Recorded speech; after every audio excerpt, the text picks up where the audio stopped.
Hello, all you wonderful members of Mayhem. Welcome back to the channel, the The channel. America channel, for an amazing night. Another night, another whiskey, and this time we have a multicolored background. Jenna, welcome to the. Which is funny because the most colorful person here is Jenna, undoubtedly, and it's about time.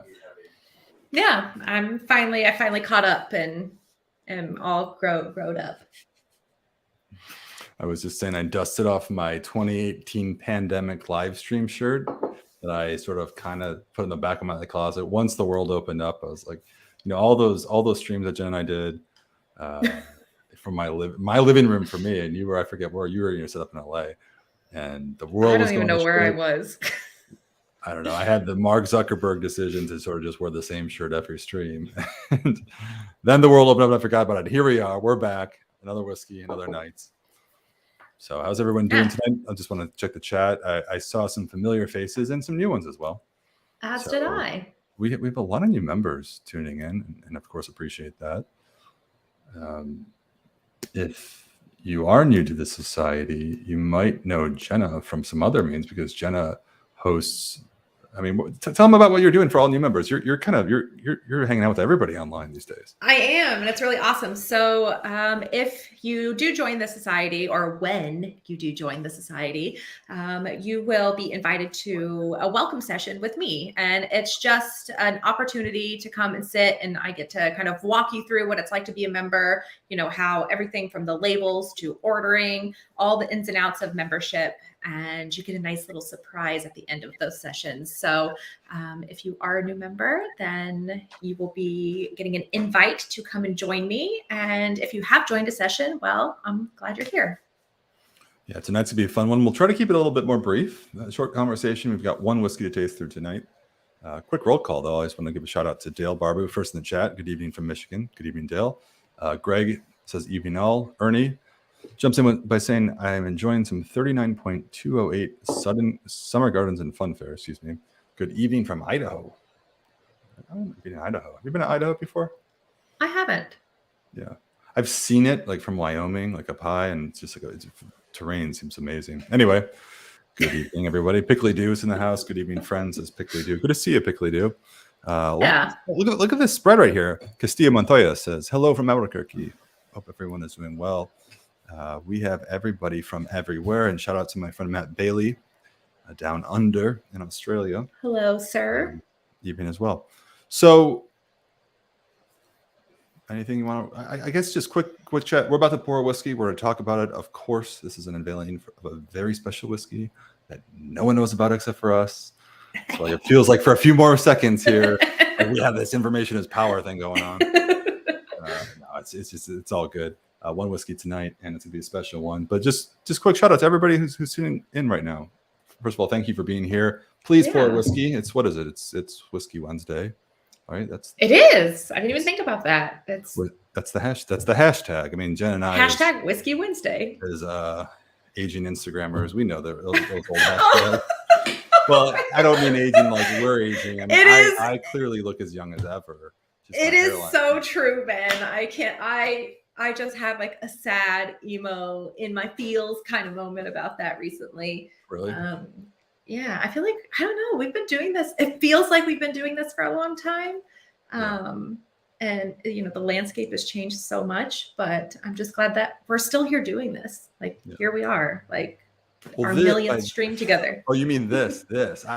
I mean, this Instagram, the whole thing. I mean, Single Malt Alliance was one of the first accounts I ever started following. Yeah, if you guys didn't know, Jen and I were pretty active in the Instagram world. I've since sort of like had a kid and got busier in my job, and so I'm not as active as I used to be. But yeah, it's funny to think back that how long ago, because I started mine in 2017. We met in person, I think in 2017, 2018. I don't know. Yeah. Through that realm first. And Matt Bailey chimes in and says, you don't feel old until you open TikTok. So yeah, you're right. I don't have it. Yeah, because we're I don't either. Well, anyway, give Jenna a follow at Whiskey a Go Girl.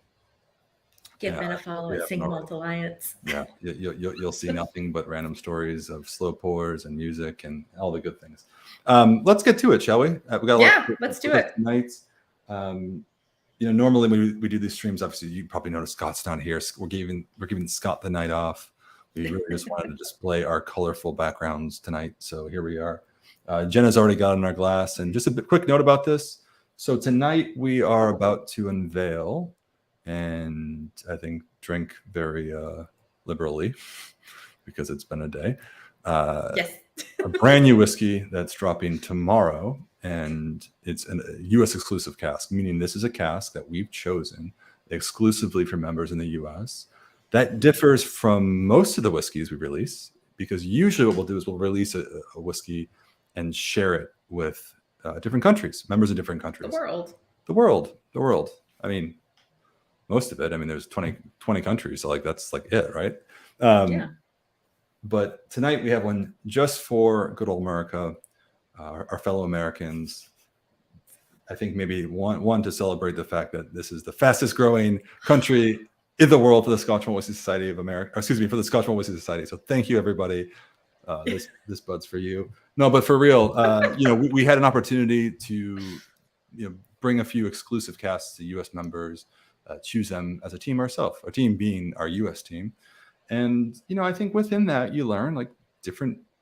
I mean, you tell me, Jenna, you probably noticed this. You have friends all over the world, and whiskey's connected to you. People, but people in different countries, I think, have different styles and different preferences. And I mean, people within countries too. But it's just nice. I feel like,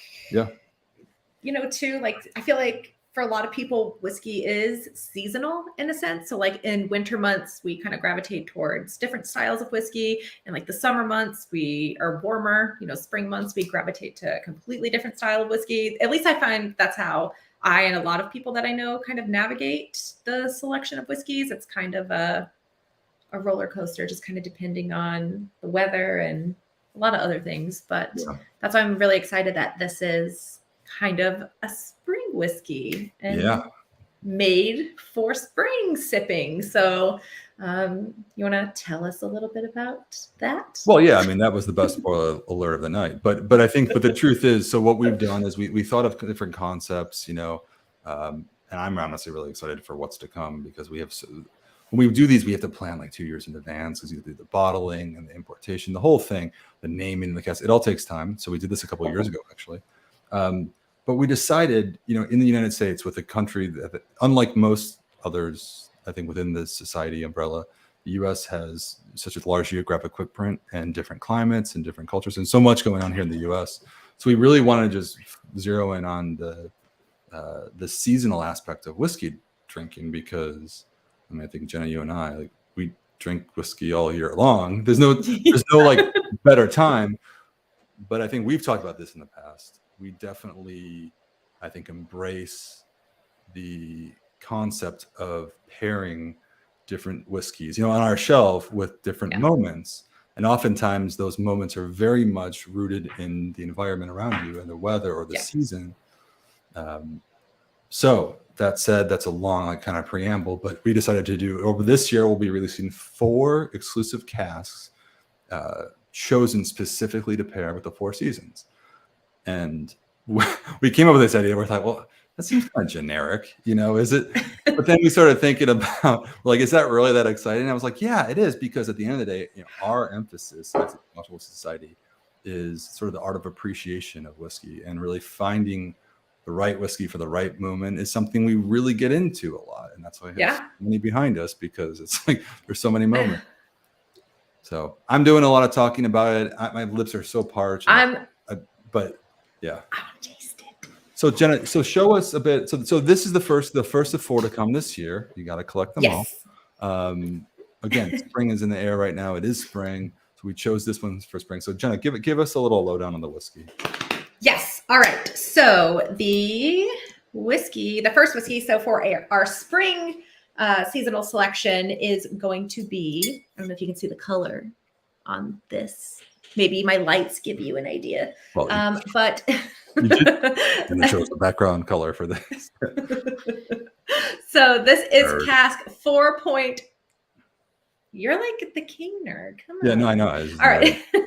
Cask 4.283, Selkies, Kelpies, and Peat Reek. And it is a 13-year Highland. Hope you can kind of see that. And we'll break the cask down for you here in just a second. But this is at 58.4% ABV. And I'm very excited to talk about this whiskey. So normally, we were just talking earlier before we went live. Normally, I at least try to taste like for the first time on streams, but I actually did a pour dram this last night, and then I had another, and then I had another. Was pretty stoked about this, but let's share it. You've got it in your glass already. I'm going to go ahead and Yes. go pour, and I'll show you. Can you see the color? Oh, you did a big pour. Why? It's gonna match you. Okay, so pretty sort of a classical pale gold. There's a little bit of sentiment in this one. Of course, all of our whiskeys are non-chill filtered. They're all naturally colored. And so really kind of the purest expression of whiskey, just as it would be pulled from the cask, with, of course, the exception of like a rough filter to remove any big pieces that you could ingest and die from. So here's the remaining pure spirit. Anyway, I'm not even showing it in the frame.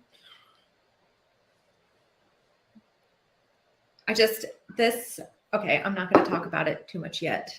Well, I think that's the whole thing. Is that why we're here? That's why we're here.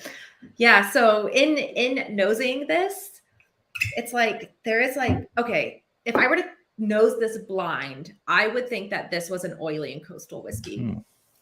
Because the peat you're saying is very sort of faint. It's faint on the nose, but I think it's because I know it's there. Like I know that it's a lightly peated whiskey. But if I were to do it blind, I think that this would be in the oily and coastal flavor profile. There's such an oily, like it's like lemon oil on the nose. Like the nose, I can like feel the texture in my nostrils. Yeah, I too get that sometimes when you have like a really oily spirit or like a viscous spirit. You know, it's you can just by nosing it. So just as you described, like it's so amazing. Yeah. Sometimes you can really kind of just get a good sense of, wow, this is really thick and oily spirit. The question of the day is, did I stretch the stem on my copita? Says Matt. This is an old school. I'm going old school tonight. Old school shirt and the old school, like 2 rows ago glass. So everything was tall and slim, like I used to be.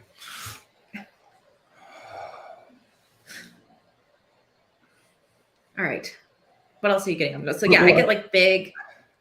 Well, here's the thing. I mean, we chose this for spring. I'm curious. Okay, as we're kind of nosing this and talking about it, but for spring, what do you think of like in a whiskey? What comes to mind, and how does this fit that picture? Because you're very picturesque with your description. Yeah. So I do think of like big citrus, and I think this has big citrus on the nose. And there is like this very like elegant, almost floral aspect to this.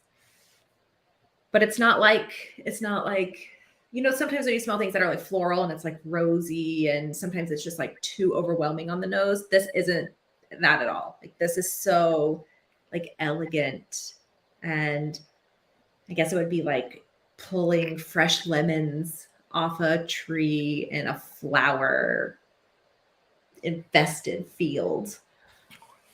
Yeah, I agree with you that just on the nose, just the aroma right now, the sort of the smoky influence is very mellow, or it's very faint, I could say.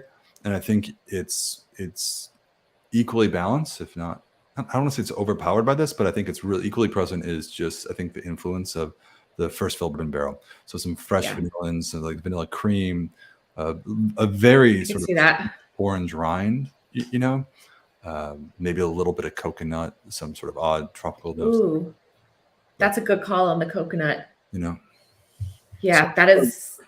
Yeah, I like that. So I wonder if it's obviously Distillery 4, their approach to peat, they use a unique type of peat up in the Northern Islands. a bit more heathery, a bit softer, and perhaps sweeter than the typical peat you'd find throughout Scotland.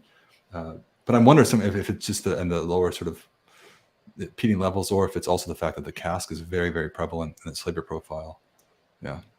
Yeah, it could be. I think there's just this very I'm almost getting more of a coastal element to this than I am like a peaty. And this is just on the nose.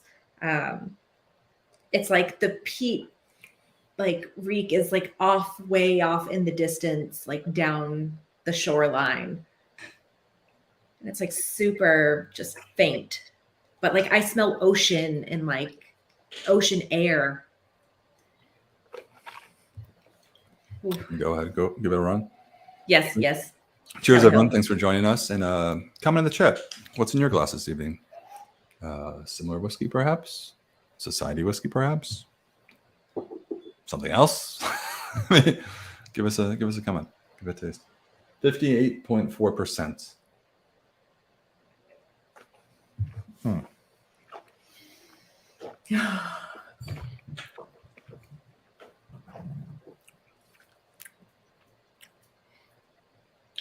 Very hot for me. There's a lot of alcohol. You're blinking. I thought you were playing it cool over there. I mean, it's really strong. Yeah, it is. It's definitely a little intense on the palate, but there is just this. That texture is so dreamy. I mean, it is olive oily, you just drank a big spoonful of olive oil. It just coats every little nook and cranny of your palate. And I love that. Yeah, totally agree. I get a little bit of olive oil. And I know that's probably maybe it's an association of the viscosity of the liquid, reminds me of olive oil, but I do get a little bit of olives. A lot of some lemon seed oil too. There's a citrus rind element that's really carried forward. Definitely lightly peated. If you're looking for something, if you're one who's into the really intense smoke bombs from Isla, this is very much not that. But I think what we have here is something that, you're right. It's a coastal whiskey. And this is just for me, at least.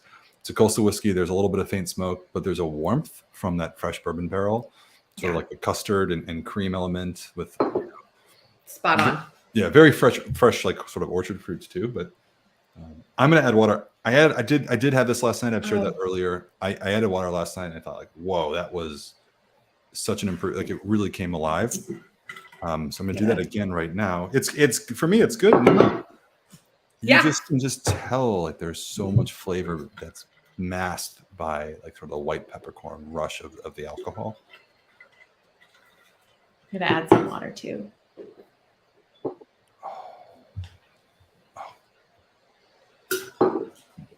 Yeah, right, man. So when I tasted this last night too, and the first thing I noticed when I tasted it for the first time was, so do you remember we had a cask many, many moons ago called Volcanic Jam? Do you remember that? It was a distillery 4. Yeah, it was a 15-year-old from a refill sherry butt. Whoa. Was it sherry? I think so. Was it? I don't remember, but it was shelf? I did. I held on to that. I don't know. I got to look it up. I don't remember how old it was. Yeah, that was I pulled that out and I kind of That's impressive. Because no, I don't think anyone's gonna really question that. So I'll just say this out long. But I think it really is. I think it was a 15-year-old from the previous label, lightly peated. I'm gonna say sherry punch. But what's the comparison to you? Is it bringing back memories? So it was a refill butt and it was 15 years. Whoa. Ben. That's impressive.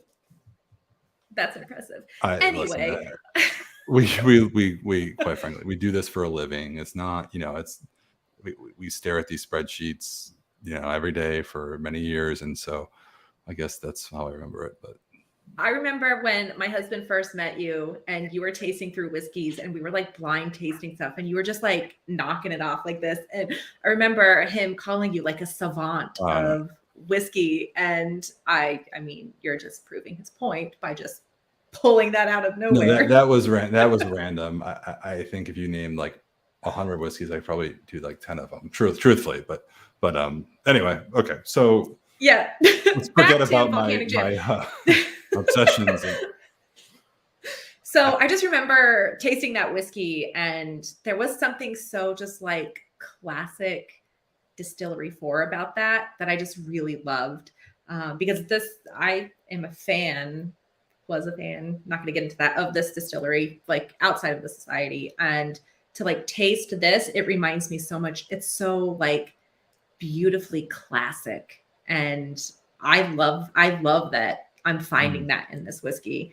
Because sometimes you just want to be brought home, right? Yeah. And this whiskey definitely does that. And I think that's when I first tasted it. Like I had to sit for a moment. I was like, oh my, yes, finally. Like we have this beautifully classic Distillery 4, like the way it should be. And I just really love that about this whiskey. It's interesting because, I mean, for everybody, if you're a member, you might have picked up on this. If not, that's totally fine. But you know, a lot of what we look for is like the totally unique cask. You know, if we go to a distillery, we always think, you know, let's find something that maybe they're not putting out, or something that's different from what they're putting out. You know, but for us, for Jen and myself, or maybe for everybody in chat too, it's fun to explore the unique whiskeys.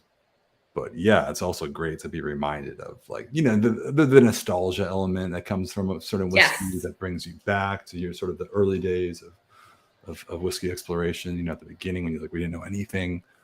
So I'm with you. I like the occasional like classical style when every box is checked. Yep.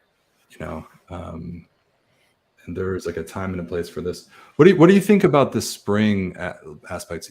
And maybe I can kind of share this from my end. I'm trying to remember a couple of years ago when we picked it, why I chose this, and I think I'm remembering as we're tasting this now. But what do you think of that pairing, and does it work for you? It does, because, you know, I like that it has like that very faint kind of trail of winter in it. You get that very light, like puff of peat, but then you also have like this other side of the whiskey that's totally pulling you in. It's like floral and it's citrus and it's like fresh air, and it's like you want to get out. Like this is a whiskey I want to like go outside and drink. Like I want to sit out, and actually it was beautiful here in Atlanta today, and I would have loved to just sit outside and drink this whiskey. So I feel like it's kind of a nice whiskey to it's like a breath of fresh air, you know, like the winter was brutal and we're all finally like starting to like see people again and get out and like live. And I think this whiskey really just kind of hits the mark on that. Like I want to get out with this whiskey and share it. And I think it's spot on for spring. Funny, I saw Mark Broda says, every time I see a number 4 come through, I get excited. I remember my first number 4 a few years ago, Volcanic Jam. A week later, it wins in San Francisco and sells out. I finally opened it. I'm like, that's so funny, the same whiskey. I didn't realize it won any award of anything. I don't remember that part of it. Yeah, I don't remember that either. But that's pretty funny. And the question for multicasking is, how is that barrel working out for you? Gene wants to see a standing SNWS review. How is it working out for us? And so I think, that's the question. We can answer it literally. I think we've kind of shared it's pretty damn good. I mean, I think we both enjoy it. But to clarify what this is, and if it wasn't immediately clarified, I can't remember if you said this. This is a unique sort of release. Oh, we haven't even said it. I'm sorry. We haven't. Nope. So if you look here on the label, it actually says, all the information there. Is that even clear, or is that? And you'll see there's an initial cask of an ex-bourbon hogshead. And is that even clear? Can you read that? Or is it just a little? And a final cask. A little blurry. Come on, go focus, Logitech webcam. Anyway, final cask, I'll just read it. It says first fill ex-bourbon barrel. So what we did, this is actually what we call a single malt whiskey. All the whiskeys are single malt. Well, most of them are. But it's not just one cask. It's actually, we took several different casks. A variety of different casks from the same distillery, what was it? 2017. They were hogsheads. They were all hogsheads. Yeah, classic, hogsheads, American oak, and we blended them together. OMG, this is Cask Club was blending them together, and then we actually transferred those into a final cask. And this one is the final cask was a first fill ex bourbon barrel. So it's interesting because a lot of time we have a lot of single casks from this distillery, and they're all different because this distillery uses different types of casks, and I feel like the house style is known to be a blend of different types of casks, typically. And so when you have a single cask from the distillery, nothing is ever like the distillery has house style because so much is that is predicated on blending different ones together. So we usually release just one-offs, but this time we decided to create our own single malts with just a small selection of casks. And for me, maybe it's just for us because we do this so often, but there's a synergy to it. The blending the casks and just it's more multi-layered than a single cask can be. And I think Jen and I both love the single cask because everything's so unique and different, and you can really kind of taste nature in different ways. But it's also so enjoyable to have something like this. It is, and I feel like the more I'm kind of nosing this and tasting it, I'm almost getting like a black tea jam on the nose on this, and it's evolving. And this is just with a little bit of water. So I agree with you. Adding a little bit of water to this really did change it. I love this. This is really good whiskey. The question from multicasking about how is that barrel working out for you was, I guess, for Scott, who's in the chat behind the Scotch and Whisky Society of America, asking about the barrel in his new studio. So, okay, talk about a misinterpretation of a question. There you go. But you learn something about the whiskey. What do you think with a bit of water, Jenna? Have you added water in? I think I don't want to say I prefer it with water because I really love that textural element without water. But with water, I feel like I'm getting like a whole. Oh, good, you're refilling too. I didn't want to be that guy, that gal, but I'm going to do it. I feel like I'm getting tasting more. There's just a bounty of new aromas and flavors kind of opening up, and I just put two drops of water. But there is this really nice black tea note I'm getting on it with a little water, and as a tea head, I really like that. Definite for me. I definitely prefer it with water. I think it's I'm not gonna hold back on that opinion. I really, really think it really comes alive in a different way. Yeah. I think if it's always fun to taste anything cask strength, just about. But as a whiskey experience, I really feel like this one hits a stride with a little bit of water. Just the balance and the nuances are really sort of just. It's easier to appreciate, I think, the whiskey at this level. So that's that. I think the choice for a peated whiskey for the spring was. Obviously, it was intentional, but I remember thinking, we always think of flowers when we think of spring, and there are some floral whiskeys, but that kind of felt a little cliche, to just go with a floral whiskey. Yeah. I don't know. We were just thinking, I like peated whiskey, you like peated whiskey, but having something that's not really overly heavy, something that I think is a bit more subtle. And it sort of takes you outside because a lot of that is, you're sort of pent up in winter. You want to get outside. So it's really for that occasion of just getting out and being outdoors a bit more, maybe lighting a fire, having like a fire table or bonfire, kind of go in some point in your environment. So I think this really kind of nailed that aspect, or at least that approach. Now, what are we going to release for the next 3 seasons? We're not going to tell you tonight, but I'm just saying we really did think deep about these, and we didn't really just think of like the cliche, do this in this season, like always do sherry in winter or peated in the fall. Like we really thought about what does it mean to step outside and be part of the environment, enjoy the seasons, or be indoors sometimes when the rain's crashing around you or the snow. So we kind of nerded out about that. I hope everybody gets a chance to taste this one. Just look at the number of people. There was a question about how many bottles. So there are 232 because we have 2. And these are going to be lottery based. And so there will be an email that goes out tomorrow where you can sign up for the lottery to have a chance to order this. So all of those details will show up in your inbox tomorrow. There is, I don't know if I know I should label, but there's pretty much our standard label. We didn't go with one of the colorful celebratory labels, but we did put this roundel that says, oh man, this webcam. Here we go. Seasonal Selections Spring 2022. And I love the name of this whiskey.